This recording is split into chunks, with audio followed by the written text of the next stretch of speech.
Politics Live on BBC Two. It's Wednesday, it's 12:15 and we're live in Westminster.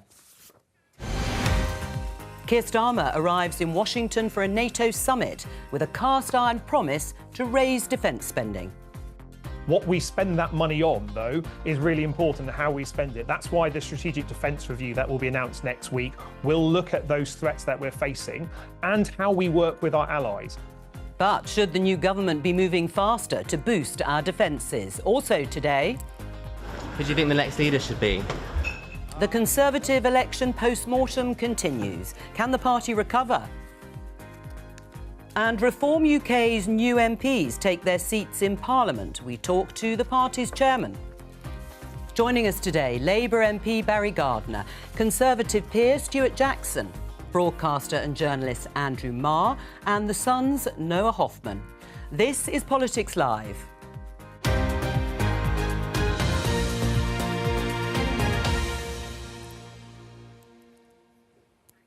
Welcome. Well, what's known as swearing in Parliament or swearing into Parliament, that continues today. We can see the ongoing procession of MPs. We'll show you on your screens.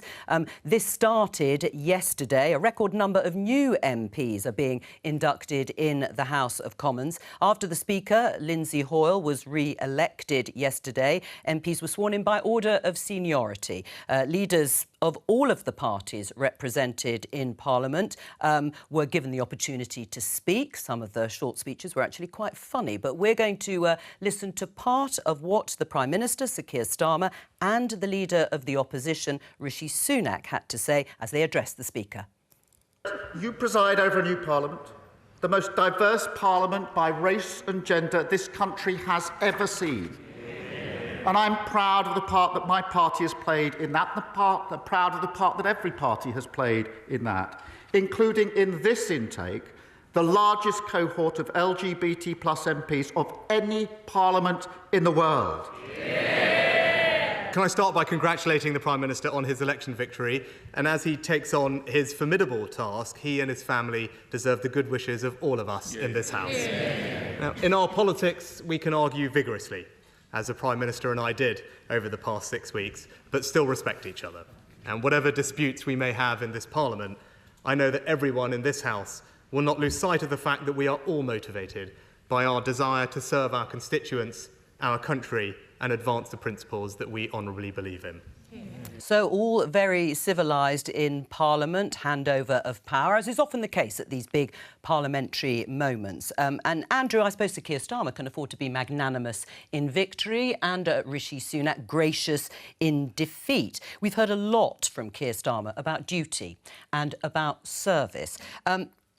Politics is going to be more cordial, he says, as is the political discourse. How long will it last? Not very long. I don't want to spoil the mood, but this is the great day of parliamentary humbug, when everybody pretends to be terribly nice to everybody else.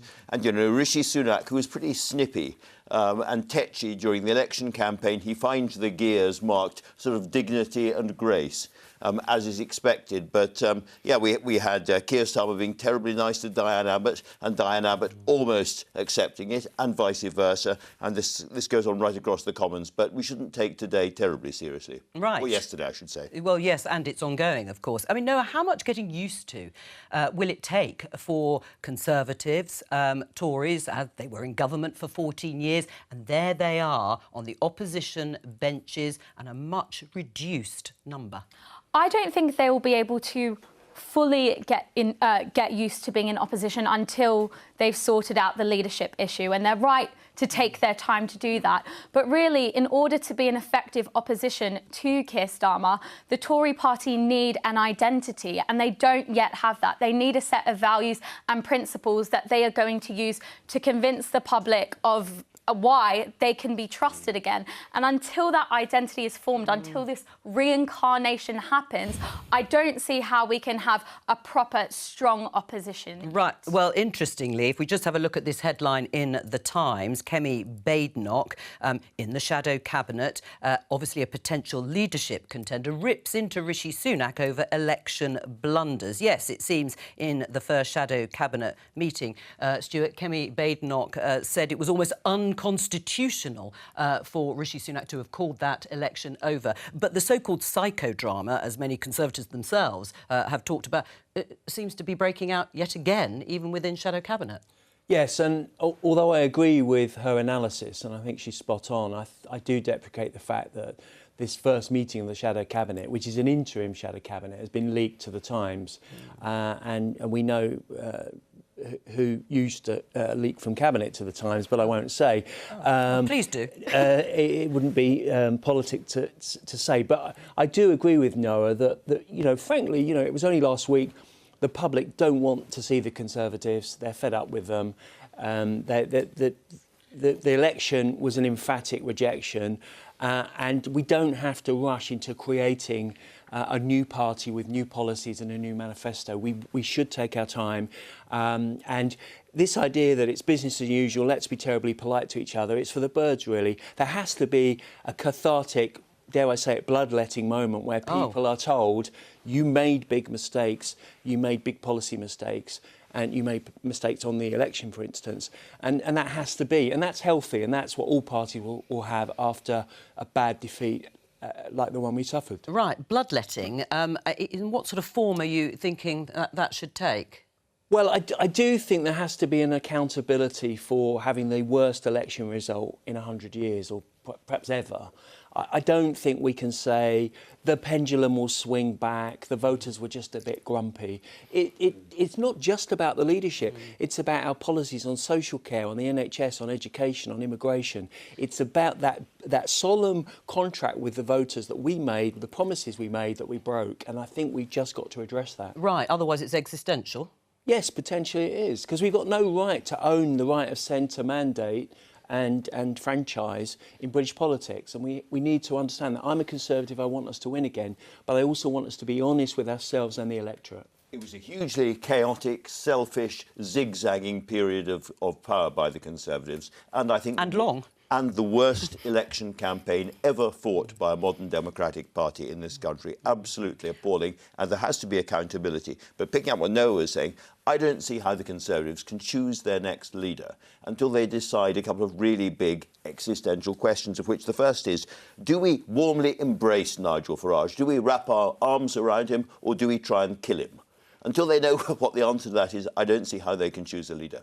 Stuart? Yeah, I agree with that, and I think we have fetishised the leadership and this idea of the great leader presenting the tablets of stone to the membership and the parliamentary party for too long. It's not about the leadership. It's fundamentally about what we believe in and what we have to offer as a governing party to the British people. And that's as important as who occupies the post of Leader of the Opposition. Just before I come to Barry, who do you think that should be? Do you have anyone in mind? I guessed you might ask me that, Jo. Really, well done. I think it's too early to say.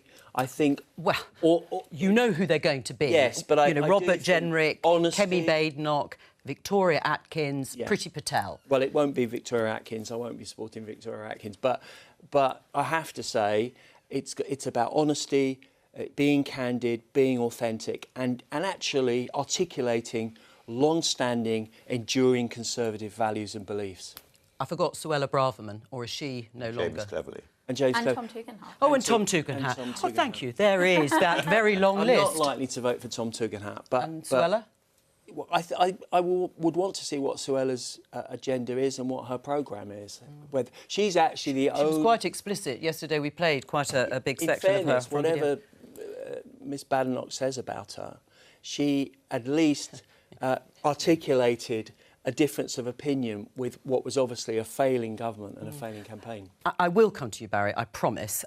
Please, I'm sure. I love seeing you're enjoying. You don't want to intrude. The psychodrama play out. Intrude on private grief. Yes, clearly. Why won't you be supporting? You've said so definitively, Victoria Atkins or Tom Tugendhat? I just don't think they've got the answers. I think they played a part in what was a disastrous government and a disastrous campaign.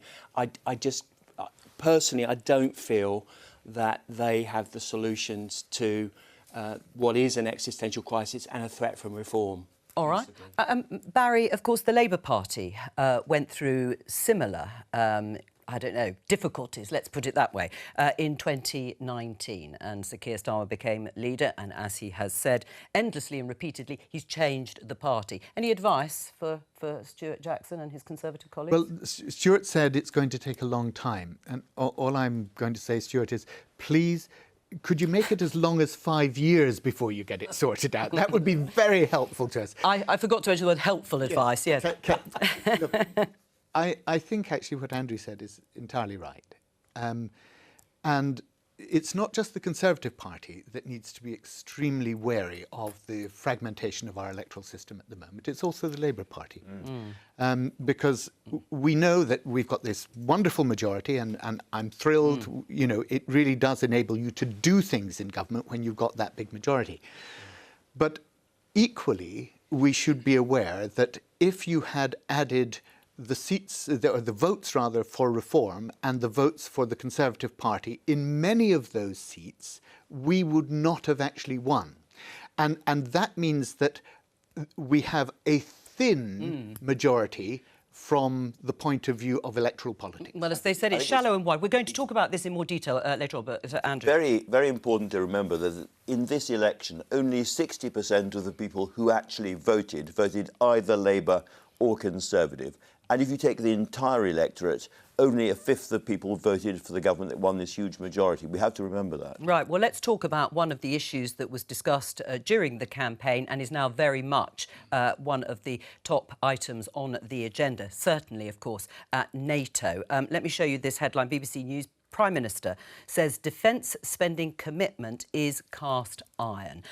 Keir Starmer, we can show you on the plane, was discussing this with political journalists as he travelled over to Washington. There they are, all hanging on his every word, all looking very jovial. But when he talks about this cast iron commitment of spending 2.5% of our national income on defence, he hasn't put a timeline on it. He hasn't said by when. The Conservatives have said it would be by 2030 if they had won the election. And there is going to be what we call a strategic review of defence, and the Labour government has said they want to do that first before they set out that timeline. Let's speak to former military intelligence officer Philip Ingram. Welcome to you. You are reported in the papers today as saying that the new government is playing with fire on defence spending. What did you mean exactly?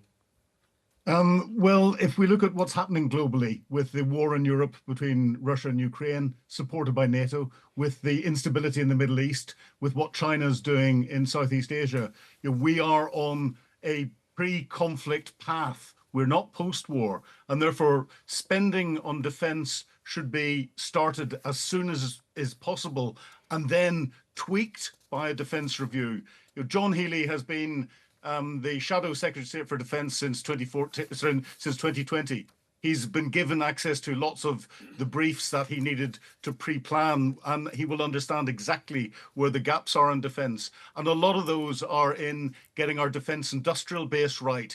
That takes a lot of time to get put into place, and those commitments should be made today and then built on, depending on what comes out of the defence review. Right, so you are saying clearly that the Labour government shouldn't wait until that defence review is carried out and completed before making that commitment in terms of allocating money now. Yes, very much so. And what that would do as well is send an extremely clear message to Vladimir Putin and to the Grand Ayatollah in Iran and to Xi Jinping in China that the UK is properly committed, not just in words, but in cash, in increasing our military capability. Waiting until the defence review comes out, and I saw one of the defence ministers this morning in an interview not say how long this is going to take. So it's open-ended at the moment. We don't have that time. You know, it takes a lot of time to build defence capability. Our military is in a very, very poor state at the moment, and it's going to take an awful lot of time to fix it. Well, you mentioned that it's in a very poor state. So what would that money be used for? That's a really difficult question to answer. There's a lot of different areas where it needs to be used. We're hemorrhaging people. We can't get enough people through the door. So there needs to be money spent in sorting that out. That is relatively easy to do and could be done relatively quickly. Our ammunition stocks, as we heard from the outgoing Chief of the General Staff, are woefully low. That is something that could give could be set up very quickly by guaranteeing money into our defence industrial base so that ammunition can be manufactured. And then, of course, we're only converting 148 of our Challenger 2 to Challenger 3 tanks. Poland, who've got a smaller defence budget, are buying 1,000 tanks. We've got no tracked artillery capability, 155mm artillery capability. Yes. And there's lots more across the Air Force. I was going to say, that the sounds Navy. like a fairly extensive list of equipment and people, as you say. Philip Ingram, thank you very much for joining us. Well, you've heard everything that Philip Ingram has to say. And in terms of the dangerous world that we are living in, just to take two theatres of war, whether it's Ukraine and Russia or the Middle East, shouldn't Labour just commit now to spending 2.5% of our national income on defence by 2030? So let's be clear. In 2010, the last Labour government was spending 2.5% of GDP on defence. Since then, no Conservative government has spent that amount. Right? We have now again committed to spending 2.5%. Yes, but... And the point that Mr. Ingram made, when you asked him, well, what should that money be spent on? He said, well, that's difficult to say. The reason it's difficult to say is you need a defence review to know exactly how best... But you can still commit. Why can't you commit to spending it by that time and still have your defence review? We've committed to spending 2.5%. What we're now doing is we're seeing how that money can best be spent. Now, I also want to tackle what Mr. Ingram said about sending a message to Vladimir Putin, right? Because that is really important in what's going on in Ukraine. That's why John Healey, day one of a Labour government, then said, right, 90 brimstone missiles, the anti-armour missiles, they're on their way to you. That's why he said 250,000 rounds, 50 caliber rounds, are on their way to you. That's why we are sending them 61 bulldozers, because that is building the defences that are required. Right, well, so the idea that we're not sending a message to Vladimir Putin over Ukraine is absolutely for the birds. But there is still this big question mark, Barry. I Where want to bring was in Mr. the Ingram when, in fact, the Conservative Party were not spending the money that they should have been doing in building up the stockpile of ammunition? He wasn't on the television complaining then. He's come out now as a right-wing commentator so you think it's ideological and political? I think he should have been saying this for the past 14 years. He's not alone, though. He's not alone. Well, there is some truth in that, because actually even the Conservatives, when you were in government, only came to 2.5% by 2030 in April this year. And before that, do you accept the criticism of hollowing out our defences? I was going to be very consensual and try and be collaborative and say that I was really pleased that John Healey's been chosen as Defence Secretary, because I couldn't have thought of a better person. And, you know, Labour were the party of NATO, and they supported the independent nuclear deterrent before and they had sensible policies, and there was a bipartisan approach before the crazy Corbyn years over the last 10 years. What I would say is they're not mutually exclusive concepts. To launch a defence review and also say because of the imperative of time, needing to deal with these huge geopolitical issues such as Ukraine, the rise of China, etc., and, of course, the Trump presidency, which is going to be another geopolitical complication, that we now, today, use our big majority, reach across to the Conservatives and other parties to actually commit to 2.5%. And the Labour government should do that. Andrew? Just a couple of points. Barry is absolutely right that defence was hollowed out under the Conservatives. I sat for year after year talking defence secretaries and chiefs of the General Staff, interviewing them, and they said the army's not going to come down below this figure or that figure, and it went down and down and down. But let's be also clear, a cast iron commitment by the Prime Minister on defence spending with no timescale is not a cast iron commitment. And the real danger here is that the Treasury's comprehensive spending review, the CSR, takes place before the defence review, and it will be the Treasury who decides how much money is spent, and it won't be enough. Noah? Yeah, I completely agree. And just back to this point about defence under the Conservatives, even it sounds quite basic, but issues like military accommodation. I was on FaceTime to one of my friends who is in the military, and I thought he was living in a prison cell. It was disgusting. They're not asking for a 5-star hotel, but they're asking for some sense of basic humanity. And then we question why, you know, the military is bleeding people, and all of this did happen under a Conservative government. So, of course, it is all very well and good for James Cartledge to come out and really press for Keir Starmer to make his commitment to 2.5% cast iron, to have this money available now. But there is a huge issue with what happened to the armed forces under the Conservatives as well. Will it, though, be one of those issues that would rally the Conservatives in opposition, the idea of the 2.5% of spending? Yes, I think it is one of the few issues at the moment where the party is united. And I mean, compare that to an issue like housing, where half of the surviving Tory MPs are campaigning to stop building more homes. The other half are saying we need to build them quicker. It is good that on this one issue, national security, they do seem united. But no, they weren't. Were they? For 14 years, they didn't argue amongst themselves over getting to 2.5. They just didn't do it. Well, but Barry, can I just put this to you, because this is obviously an alternative view when it comes to defence spending. Diane Abbott, now Mother of the House, Labour MP. There's no surprise that ex-military types and lobbyists for arms makers want more spending on the military. But Labour must have other priorities: the NHS, schools, housing, universal free school meals, an end to the two-child benefit cap. Do you have some sympathy with what she's saying? Look, I think the reason that we have not yet committed to a timescale for the 2.5, we've committed to doing it, we haven't set out the timescale. You know, it's day 3 of a Labour government, but I think we do have to say, how much is it going to cost to do the things that we have been elected to deliver, that were in the mission statement, that are about the NHS and the waiting list, that are about all the other things that people care about? And of course, it's great that we have a government, a Prime Minister and a Defence Secretary, as Stuart says. Yes, but where's your heart on this? I mean, you served under Jeremy Corbyn, where there was... No, absolutely. You served under Jeremy Corbyn at a time when there was more focus. This isn't a jibe, it's literally when the focus was on more spending and investment in public services. Is that where you are, that those are the priorities you would like to see delivered perhaps before, in terms of any commitments of spending to the voters? You know, we politicians are very greedy.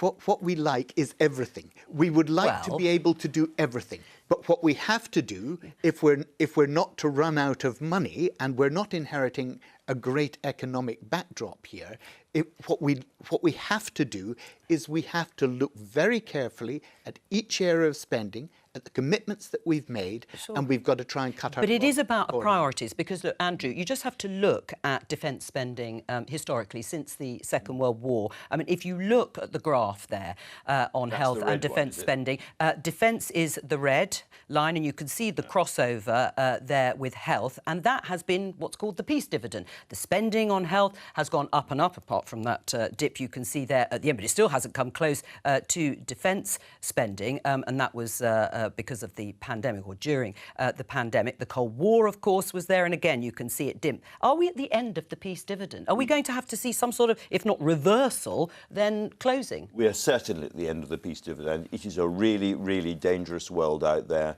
and if Putin wins in Ukraine, it won't be Ukraine as the last place he goes to. This is going to get worse and worse and worse, and we really do, I think, have to spend a lot more on defence, and we have to do it quite quickly. Right, but what's got to give? Because, again, when you look at that, does that mean health spending has to come down? I think Labour constricted itself really, really tightly during the election campaign on borrowing and tax, and they pretended to the rest of us you could get everything you wanted. You get great, big, new, shiny hospitals and fantastic public services and rebuild our defences with no extra tax and no extra borrowing. And an awful lot of clever people at the time didn't buy it, and I didn't buy it. I'm not particularly clever, but I think a lot of voters didn't. And that chicken is coming home to roost rather loudly. Barry? Well, I agree that there are a huge number of things that we need to do and a very limited pot. Was it unwise to box yourselves in like that? No, well, what we said is we gave people a commitment on income tax, we gave people a commitment on VAT. Those were, I think, the right things to do, because it indicated to and national insurance, and it indicated to most of the population, look, we're going to try and make things better for you by improving public services, but not raising the taxes that you are the ones who pay most. Where we will go for increasing our funding is by growing the economy, and we'll then have selected areas where you have the to grow rich it by, have you have to to grow it bear by a lot. the burden. As you know, Noah, briefly. I was just going to say, I don't think a commitment to public services and a commitment to national security are mutually exclusive. I think the Labour Party, the Labour press office was so they were very clever with their language on taxes, in the sense that they absolutely did not rule out very specific tax rises that we will all see very shortly, capital gains being one. They might play around with inheritance tax as well. And I think these are the mechanisms that Rachel Reeves will use to fulfil both commitments to national security and to bolstering the NHS, both bolstering schools as well. So I think we'll see the Labour Party tackle both issues with an equal amounts of passion through tax rises, and through the tax rises they very specifically did not rule out. Well, there's another shadow hanging over the NATO summit in Washington. Let's just have a look at the headline in the Washington Post. First of all, Hill Democrats remain divided on Biden, with one senator fearing Trump landslide. And this is Senator Michael Bennet, Colorado, called Biden's decision a moral issue about the future of the country. And that is the health and state of Joe Biden. He was hosting last night in the very grand Mellon Auditorium. We can show you here, obviously welcoming other world leaders and all his guests at the launch of the NATO summit, 75th anniversary there with Jens Stoltenberg. But of course, all the questions are about him. Now, despite his defiance in saying that he is going to be standing as the Democratic candidate, there is a growing call, certainly, for it to be reconsidered or looked at. Yesterday, House and Senate Democrats met privately to discuss the situation. Andrew, is there a situation in which you think Joe Biden will not be the Democratic candidate? I sincerely hope so. I think this is incredible destructive vanity. And I don't mean to be mean, but he has become a world leader we observe through our fingers. So horrifying are some of his... I don't know what's wrong with him, but he freezes, he loses his words, he stumbles. It's just embarrassing. The Democrats know they need another candidate. As things stand, Donald Trump will be back in the presidency at the end of this year. And that is really down to Joe Biden's pig-headed vanity. Right. I mean, can it happen, though? I mean, as you say, because he has to stand down. He has to stand down. His family have to persuade him to stand down, and then the Democrats, for sure, can find another candidate, whether it's Kamala Harris or, as I suspect, somebody else. It can be done, but he has to make the first move. What do you think? We're seeing pictures of Donald Trump at a campaign event in Florida. I think it is utterly shameful that he is still in post. He's not just commander-in-chief of the US. He's also got he's also got the West relying on a strong US leader to keep us united, to keep NATO together in the face of the tinderbox Middle East, in the face of Putin. And by staying in his position with his, as Andrew said, whatever health condition he is in, is so selfish. And I think he will go down in history, if he stays on, as one of the worst US presidents of all time because of this decision he is making to stay in post. As Andrew said, his family, his closest advisors, his supporters need to urge him to stand down for the sake of the West. Do you agree, Barry? You'll understand, Joe, that with a Labour Prime Minister at the moment in Washington, it would be extremely diplomatic imprudent for me to pass any judgment on the president's state of health or his future. I think I will just pass on this one. Right, but I mean, but do you think he should still stand? I'm not asking you to talk about his health, or... You're asking me to make a comment on the future of the American president, which, with a Labour Prime Minister seeking to establish and reaffirm that special relationship, it would be extremely imprudent of me to make any of the remarks that Andrew and Noah have just made. Well, let me ask you a different question, because Sir Keir Starmer, as you rightly say, is there rubbing shoulders with other world leaders. Do you think other European leaders, particularly, who are struggling at the moment, Emmanuel Macron of France and Olaf Scholz in Germany, will want to try and find out and certainly congratulate Keir Starmer on his stunning victory, and another centrist, as they would see themselves, on how he did it? Well, I'm sure, I know, in fact, that Keir has made sure he's had phone calls with Macron and all the European leaders. Europe is going through a very difficult time as well, as you well know. The European elections and the rise of far-right parties, the way in which that has taken place, not just in Italy, but in France, with even though the second round of the elections managed to moderate that, it's clear that we are going through a very difficult period in European politics. And it's important, I think, that the centre ground should hold. And I think the role that Keir can play in that is very important. How do you read the situation?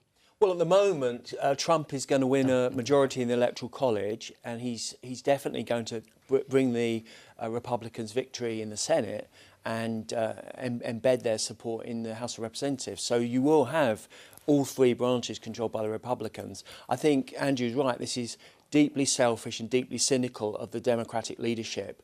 There is a historic precedent. I think Lyndon Johnson stood aside in 1968 and obviously died 5 years later in 1973. But the problem the Democrats have is Kamala Harris is deeply unpopular.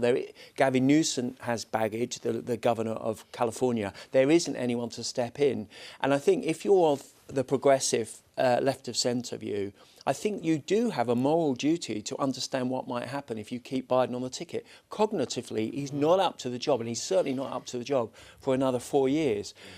And therefore, this is, as Noah said, this isn't just about United States politics. This is about geopolitical issues, the strength of the West against China and Russia. And I think the Democrats need to move quickly. And Dr. Jill Biden has a very special responsibility to say enough is enough. Well, Joe, you've been vice president, you've been a long-standing senator, you've given service to your country. The last service is to step aside, go back on your train to Wilmington and let someone else do the job. Well, it will be down to very close family members because clearly nothing else is working. Can I return to this issue, though? If you look at Joe Biden, Andrew, and you look at Emmanuel Macron, and they're in deadlock from a parliamentary perspective, and Olaf Scholz is struggling in Germany. Is Keir Starmer the sort of centrist that disproves the rule? Well, he is at the moment. We are out of kilter with the general rhythm of politics in the United States and the continent of Europe, for sure, at the moment. But there is this word they're talking about at the moment, deliverism, which is a good warning for Keir Starmer. Deliverism means you think that if you build enough houses and if you produce wage rises for working people and so forth, you will then get re-elected. Now, Joe Biden has actually overseen a rather successful economy, and delivering those things has not helped him. So there is more to life than deliverism. Of course, he has not delivered on the immigration issue that's dividing America very badly. But I think this points to the importance for Starmer of doing something that he hasn't done very much of yet, which is tell a good story. Be a good storyteller and say to the British people, this is who we are, this is where we're going. We need to have more of that from the Prime Minister. I mean, Tony Blair, the last Labour leader or Prime Minister, I should say, to win a landslide, already warning that if the new Labour government doesn't, in his words, broadly, deal with immigration or tackle immigration, then it could lead to more of a rise from the populist right and possibly left too.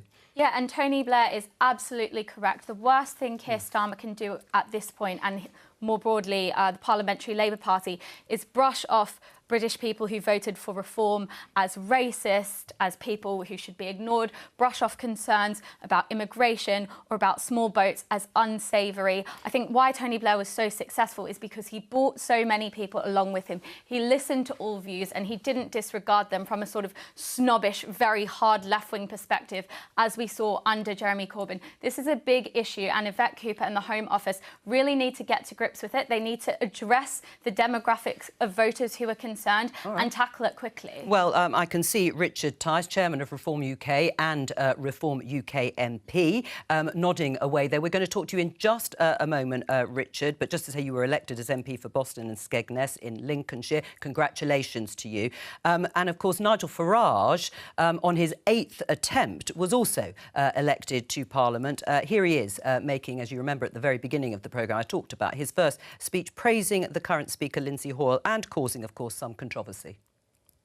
It's pretty clear to everybody that you act with great neutrality, that you have brought tremendous dignity to the role as Speaker, so we absolutely endorse you entirely for this job. And it is, I must say, in marked contrast to the little man that was there before you and besmirched the office so dreadfully, in doing his best to overturn the biggest democratic result in the history of the country. We support you, sir, fully. Well, you could hear the mixed response to that in the House of Commons. He was, of course, talking about John Bercow, the previous Speaker. Richard Tice, is that the plan? To be disruptive, controversial, to cause groans in the House of Commons? Well, it's important, isn't it, to have proper democratic debate and to discuss all issues. And what Nigel said was factually correct. And Lindsay Hoyle will continue to be a great Speaker for the House on behalf of all of the parties, including new parties like ourselves in the House of Commons, elected at a general election for the first time. Delighted to have 5 members there. And, yeah, we plan absolutely to hold the government to account on critical issues that you've just been discussing. For example, the issues of immigration, both lawful and unlawful. They are huge issues that in Boston and Skegness was raised on the doors with me up and down the whole constituency because it's having a significant impact on the quality of people's life, the pressure on housing, the pressure on healthcare and the pressure on wages. So how are the 5 of you, as you've mentioned, going to work exactly in the Commons? What is the strategy? Are you going to start working at a sort of council level, looking ahead to local elections, I should say? But what is it going to be? Or is it just going to be debating? It'll be everything. So we will continue to grow the party. We're already looking forward to the county elections next May, for example, which is a big opportunity for us. So we're going to essentially grow the infrastructure, professionalise everything, and we've got hundreds and hundreds of new members joining the party every day. I think we absolutely are a key part of the future of British politics. And, you know, in a sense, the Tory party have deeply damaged themselves. In many areas, we came second to Labour in about 90 seats. We almost beat Labour in some of their heartlands like Llanelli. So, look, we've got a big job to do, but we absolutely plan to hold the government to account and to present a real, credible alternative. Are you talking to any Conservative MPs? Oh, I wouldn't possibly comment on, give a running commentary. Richard Tice, you've never been coy before. Yes, I've always said I'm not giving a running commentary on any discussions we have. Any Tory councillors? Any Tory councillors that you're talking to? Look, I'm not giving a running commentary on anything like that. But people have my telephone number. They know where to get hold of me. All right. Well, I'll bear that in mind. But what about the 5 of you falling out? Because there are only 5 of you. Well, hang on. It started even before. I mean, Lee Anderson, one of the Reform UK MPs, called you a pound-shot Nigel Farage back in January. He's now been appointed your chief whip. Do you need a chief whip for 5 of you? Or is it because you might fall out? Oh, no, come on. Look, I mean, we all work together. We're a great team. We're looking forward to making a real difference in the chamber, in adding to the debate, in holding the government to account. We will work as a team. All right. We've been elected to do that job by 4.1 million people have voted to get Reform MPs there, and we're looking forward to doing a good job. We're learning the ropes, some of us just arriving for the first time. It's like being back at school for the first day. Yes, so that was a little while ago, of course. For all of us, I should say. Let me just show you our guests here, The Guardian headline. I'll be back with you in a moment, Richard. Almost half Tory members want merger with Reform UK, poll suggests, as leadership infighting escalates. Where are you on that, Stuart? Well, I think Noah's absolutely right to say that you cannot say 4.1 million people that voted Reform are all xenophobic, racist. That's nonsense. Well, no one here has said that, but some fringes of the left. And what about a merger? I don't think a merger is really going to happen. I think there may be an electoral understanding. I think Labour have got a very difficult situation to inherit, and the difficulty with government is you pull the lever and it doesn't always work, and Labour are going to find that on defence and other issues. So I think there might be an opportunity depending on who the leader is, of course, and the shadow cabinet, as the Parliament goes on, that you know, we do harness the mutual support of each other. It doesn't mean that we necessarily buy, as Conservatives, everything Reform have said, but at the moment... Well, then there'd be no point with there being a separate party. No, exactly. But at the moment, as was said earlier, the Labour Party have benefited from an almost perfect split in the right of centre vote. Well, we'll come on to that in just... We'll come on to that. But should the Conservatives be focusing on the threat from reform or the Liberal Democrats? Well, that is the conundrum that the party has, because it does have to look towards a more socially liberal, a more conformist, globalist approach for people in the home counties who are left of centre Tories. But at the same time, the key people that delivered the landslide victory, and polling shows this consistently, in 2019 are people who voted Conservative and are socially conservative, live in small towns, are not socially liberal. And those are the people that might be tempted back to the Conservative Party to enable it to win another 50, 100, 150 seats. Andrew? But I think it's very, very dangerous for the Conservatives to assume that Reform voters are natural Tories who can be won back into your column again. An awful lot of people who voted Reform were previous Labour Party voters as well. So this is a complicated thing. I'm not sure there's poll evidence for that. There is quite a lot. I only say that because I think the figure comes to mind is only about 4% of 2019 Labour voters defected to Reform. The vast bulk, well north of 80%, were either mainly Conservative, former Conservative voters, or people that had a small number of people who hadn't voted before. Well, let me bring in Richard then, because Nigel Farage has said and you probably have too, that you're coming for Labour, but you have sort of helped hand them a whopping great majority. No, what we've done is we've actually provided proper democratic debate and another option to the British people, and millions and like helped, that, as you help quite them win a majority. Look, the reality is our dreadful electoral system has delivered this. Let's just remember, Labour secured about 500,000 votes less than under Jeremy Corbyn in December 19. So there's no love for Labour. It's just the quirk of our absurd electoral system. But yes, we are coming after Labour because actually millions of traditional Labour voters, socially conservative, don't want mass immigration either, and they don't want net zero. And these things are damaging our growth, they're damaging our quality of life, and they're making people poorer. Right, well, how and are you that's the message we're going to be banging the drum on. Yeah, well, on. let me put that to Barry. How are you going to grapple with that? You yourself said at the beginning it's very shallow, that majority, low vote share, maximum number of seats. Absolutely right. Look, my view is this, that for the past 20 or so years, we've had a system in this country which has ensured, through first past the post, it's ensured that the left was split, and that allowed the dominance of the Conservative Party. We now have a situation where actually the right have split, and that's allowed a Labour government to come through. What are you going to do to meet let me we haven't got long on the programme.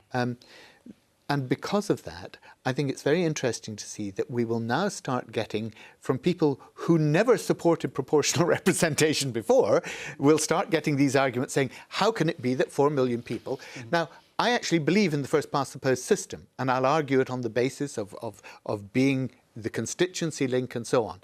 But I do think that we need to see this increasing fragmentation of British politics, or we don't need to see it, but that I think is what's going to happen, an increasing fragmentation of British politics, and ultimately that's going to lead to more demands for PR.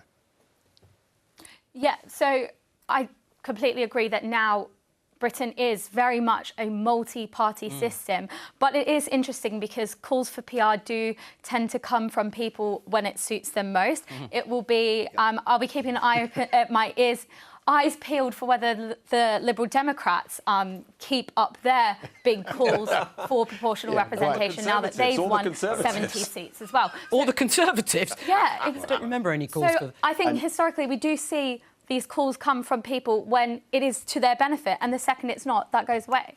And in answer to your question, to Barry, what do Labour need to do about this? It's a very straightforward answer. Deal with mass migration and start to address that in an effective way. Right, and that will blunt...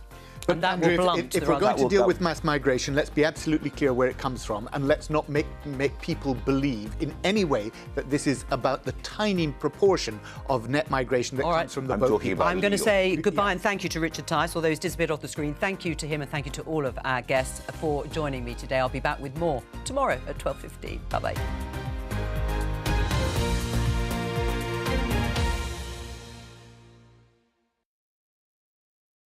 This summer, the BBC Sounds app gives you access to the biggest sporting events and the most iconic music festivals.